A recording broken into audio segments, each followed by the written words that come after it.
Yes, ladies and gentlemen, you are seeing this correctly. We are doing another worst to best ranking video, but not just any worst to best video. We are going back to Battlefield 1. A lot of you have been asking for this, to complete the worst to best series in Battlefield 1, because there are still some things we haven't ranked yet. We did all pistols, sniper rifles, mediguns, pretty much all weapons. We did all gadgets, vehicles, maps, you name it. We sucked this series dry. But in this video is for my OG fans who subscribed to my channel during Battlefield 1, and you guys asked me to rank every grenade in Battlefield 1 from worst to best. So we are doing just that. Now, to go one step further, some of you may know a little while ago we had this meme going around that I would rank every door in Battlefield 1 from worst to best. Obviously this was a joke because I was milking this series pretty heavily, but you know how the internet works sometimes, people actually wanted to see that. So for those people, for you guys, this is your one chance to make that happen. If this video gets, I don't know, 5,000 likes, I promise I will rank every door in Battlefield 1 from worst to best, and I'm gonna do it like I always do it, thought out and with good arguments as to why they are good or bad. So leave a like on this video if you guys want to see that, because ranking every door from worst to best will be my final ranking video for Battlefield 1. If not, this grenade video will be my last Battlefield 1 ranking video. And with that being said, let's start the list. There are 7 normal grenades in Battlefield 1 that any class can equip, and 1 class specific grenade, which is the AT grenade for the assault class. The worst grenade in Battlefield 1, in my opinion, is the mini grenade. The mini grenade literally has 1 or 2 good traits over all his other bad traits. See, for regular exploding grenades, so not the gas grenades and stuff like that, you need to take these things into account. Its damage obviously, blast radius, and things like how far you can throw them and stuff like that. The mini grenade has low damage compared to regular grenades, so that means that it cannot kill full health enemy players.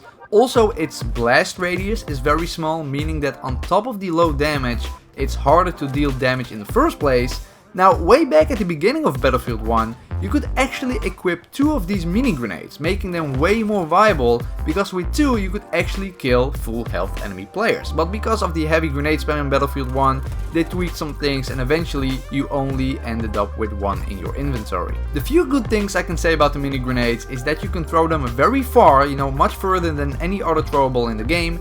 And in Battlefield 1 you can already throw grenades pretty far, so that should tell you something. And secondly, the time in which the mini grenade is resupplied by an ammo crate is very fast. So in theory, you could throw one, wait a little bit and throw some more, but all in all the mini grenades are still garbage, and that's why I rank them as the very worst of the bunch. Next up on the list is the impact grenade. Like the mini grenade, the impact grenade isn't that useful in Battlefield 1.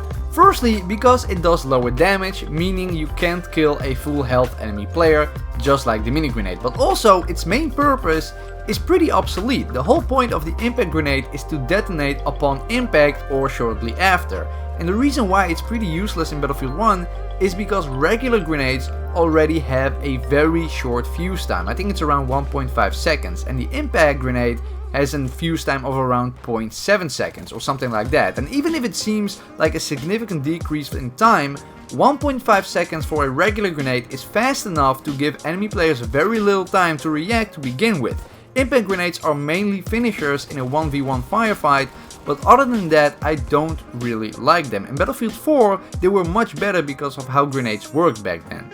Next up on the list is the light anti-tank grenade. And again, this grenade does not deal a full 100 damage to enemy infantry, therefore it cannot kill a full health enemy player. But what it lacks in anti-infantry effectiveness, it gains obviously in anti-armor effectiveness, hence the name anti-tank. See, these grenades are designed to dish out pretty significant damage against enemy armor, but these grenades come with some pros and cons. First of all, like I said, they don't dish out 100 damage against enemy infantry. You can also throw them not as far as the other grenades on this list, at least I'm pretty sure of this. Another thing that is mention worthy, unlike the other grenades that only detonate when landing, the light anti-tank grenade has a set fuse timer, so after 3 or 4 seconds it's gonna explode, whether or not it's still in the air. This can be used for some skilled timed throws to explode right near the enemy, but it also means that the distance you can throw them is even shorter. They do explode on impact when colliding with enemy armor, so that's a plus, and the cavalry unit gets 2 of them, and that makes them very powerful, at least with the cavalry unit, but for normal infantry, not that much. Up next is the smoke grenade. Now the smoke grenade creates smoke. Who would have thought? Actually, in hindsight, I do want to move the smoke grenade higher up the list, because it's actually really good. True, you cannot kill people, but it's so useful for a lot of other things. Obviously, it creates visual cover, which in Battlefield 1's map design is a great benefit. I often grab these when rushing an objective, and you wouldn't believe how easy it is to push up under the cover of smoke. Now, while standing in the smoke, you are very hard to see, so you can also use it to conceal yourself in dire need, but you can also use it to flush out enemies. Nobody likes to be standing in a cloud of smoke for a long period of time and not being able to see anything, so naturally people will move out of the way, and the best of all, you get 2 of these smoke grenades when you spawn, and the time required to resupply them through an ammo crate is really fast, so you can basically just spam these around the map, and especially when pushing an objective like on Rush, it is very useful. Obviously it has no killing potential, so I cannot place it any higher than this. Next up we have the Incendiary Grenade. Now if I would make a list of the most annoying grenades in Battlefield 1, the Incendiary Grenade would probably be on top of the list. God, these things are annoying, but they are also pretty good in specific situations, which is why I rank them pretty high. Incendiary grenades explode after a short time when landing on a surface and break out in a blast of fire, dealing fire damage to enemy infantry and even a little bit against enemy armor, but not that much. Now these grenades can kill full health enemy players if they are standing in the fire for too long or if they keep running when engulfed in flames. In order to stop the damage, you need to go prone on the ground, as that puts out the flames. The Incendiary Grenade is mainly good to force enemy players to relocate, to finish off enemy players who are low on health, but it's also very good at obstructing players to get through a certain passage. Let's say you don't want enemy players moving in through a corridor, just throw an Incendiary Grenade and they will not walk through there, because they will take massive damage. Next up is the AntiTank Grenade, the one exclusive to the Assault class. So we've entered the top 4, and to be honest, all of these are great in their own right. You could even argue that the AT Grenade should be higher up the list, because first of all, you get 2 of them. 2 potentially lethal grenades is insane. Now they don't do 100 damage to enemy infantry, and their splash damage to infantry is reduced as well, but because you have 2, you can still deal a lot of damage, especially against enemy armor in quick succession. They also don't have set fuse timers like the light anti-tank grenade does, so you can throw them as far as possible and they will only explode once they have landed, or they will explode on impact when hitting enemy vehicles, and that includes the horse as well, as you can see. Dealing with enemy cavalry unit is very easy with AT grenades. The next grenade on the list, which is on the number 3 spot, is the gas grenade. Yes, the infamous gas grenade. A grenade unique to Battlefield 1 because in World War I they used gas as a weapon. They are fun to use, but a pain in the ass to come up against. They emit a cloud of gas when they detonate, and that gas ticks for 15 damage, so standing in that gas cloud for too long will result in a kill. Within the first half seconds or so of the gas releasing, you're already doing damage and the enemy often won't have time to react, so you can be assured to deal at least 30 damage. Now that may not seem like a whole lot, but here are some reasons as for why gas grenades are so good. Firstly, the gas cloud is very big, so you cover a large area.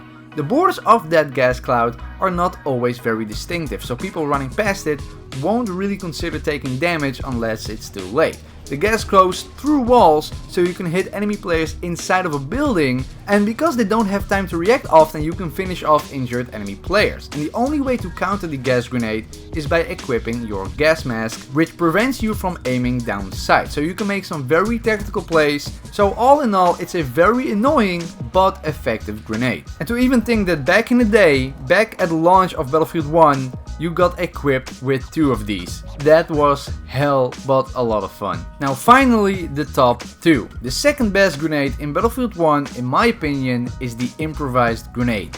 Now initially, I wanted to put this on the number 1 spot, but there are several things that just made me rank it on number 2.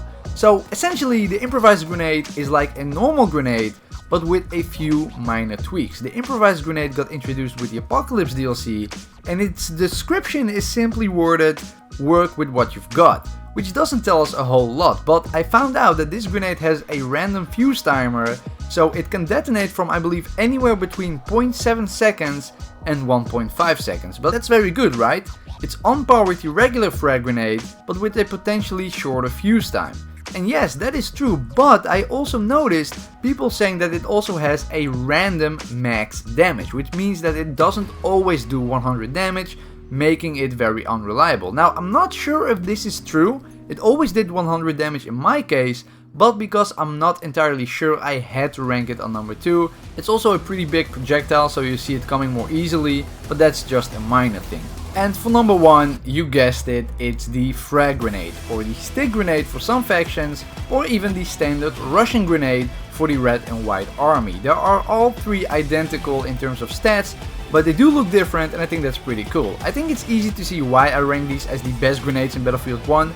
They do 100 damage, they are reliable, you can throw them extremely far, and they are all around very lethal and dangerous grenades. They are the standard grenades, but they are still very good in this game. So if you don't know which grenades to choose, just go with this one, you can't go wrong. I hope you guys enjoyed the video. Remember, if you want to see that worst to best door video, then hit that like button, 5k likes and I'll do it, I promise. Subscribe if you haven't already, and I see you guys next time.